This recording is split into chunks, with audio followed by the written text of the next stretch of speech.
بسم الله الرحمن الرحيم. السلام عليكم ورحمة الله وبركاته. النهارده هنتكلم عن حلقة جميلة جدا، ونتكلم عن أخلاق زمان. صراحة الحلقة دي حلقة مهمة جدا. أنا قريت على مواقع التواصل الاجتماعي على صفحة أحد الأصدقاء وعجبتني، وفي نفس الوقت حبيت أنقلها ليكم بأسلوب أحسن شوية. القصة باختصار، كان في عادة عند التجار زمان ان لما بيفتحوا الدكان بتاعهم الصبح بيحطوا كرسي صغير جنب باب الدكان، واول زبون بيجي يشتري بيقوم صاحب المحل مدخل الكرسي جوه الدكان.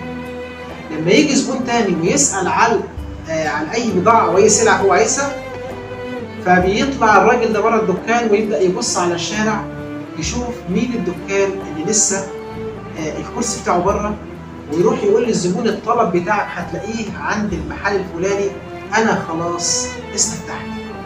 هي دي بجد رساله المحبه، وهو ده حب الانسان لاخيه الانسان. السؤال بقى، احنا فين دلوقتي من اللي بيحصل ده؟ فين من الجشع اللي ملأ قلوب الناس كلها؟ فين من الحسد اللي دمر بيوت كتير جدا؟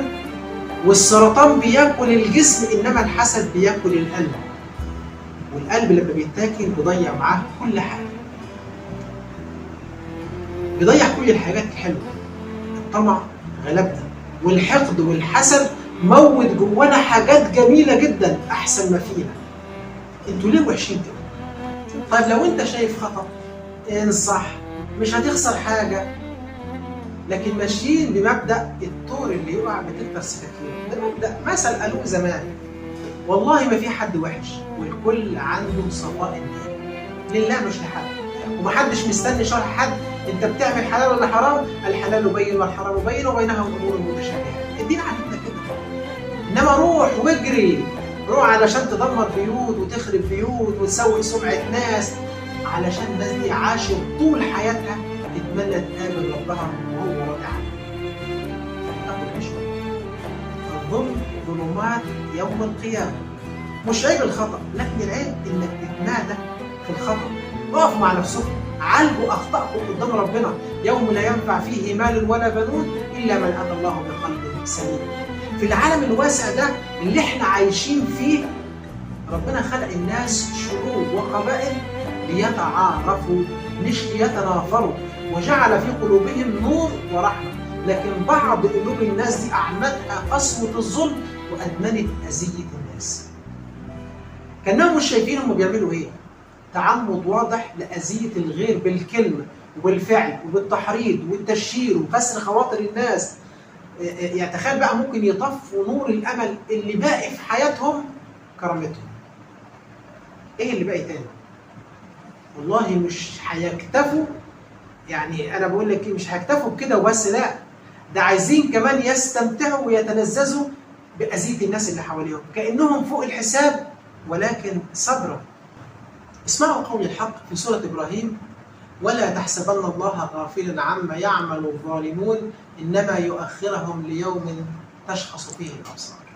لا إله إلا الله. ألم تقرأوا كما تدين تدان؟ والله اللي بتعملوه في الناس ده راح يرجع لكم ولو بعد حين. تظلم النهارده اشرب بكره، تسخر من الناس النهارده وتاريخهم وتأذيهم، ستبكي امام من لا يرحمك. تسقط من قدر الانسان، سيأتي يوم تهام فيه بلا ذنب. فالله ليس بعاجز ولا غافل، يمهل ليقيم الحجه ويرينا عدله في الدنيا والآخرة. كم من ظالم بات ليلة في نشوة قوته وصحى على هدم سلطانه، وكم من قلب دعا عليه مظلوم ففتت الله به جبالا من الكبرياء. أيها المؤذي لا تغتر، فإنك تدين وستدان. ويا من ظلمت صبر قلبك، فإن دعوة المظلوم لا ترد. والله لا يسلم عباده لعبيده بل يسلمهم إلى عدله. فاجعل قلبك طاهرا لله، ويدك مسعفة لا مؤذية، ولسانك شاهد خير لا خنجر في الظهر، فالدنيا تكتب والله لا ينسى. اتق الله حيث ما كنت، واتبع السيئة الحسنة تمحها، وخالق الناس بخلق حسن. أتمنى تكون الرسالة وصلت لناس كتيرة جدا كل همها في الدنيا إنها تظلم وبس. ما هم شايفين نفسهم ولا شايفين أعمالهم، هم شايفين أذية الناس بس. ما هم شايفين إن أنت لما بتأذي إنسان بتأذي الشخص وأبوه وأمه وزوجته وأولاده وعيلته كلها. تخيل كل الظلم ده اللي بيقع على الناس دي كلها أنت السبب فيه. السلام عليكم. لا تنسوا الإعجاب بالفيديو والاشتراك في القناة تشجيعا لنا لنستمر بنشر المزيد إن شاء الله.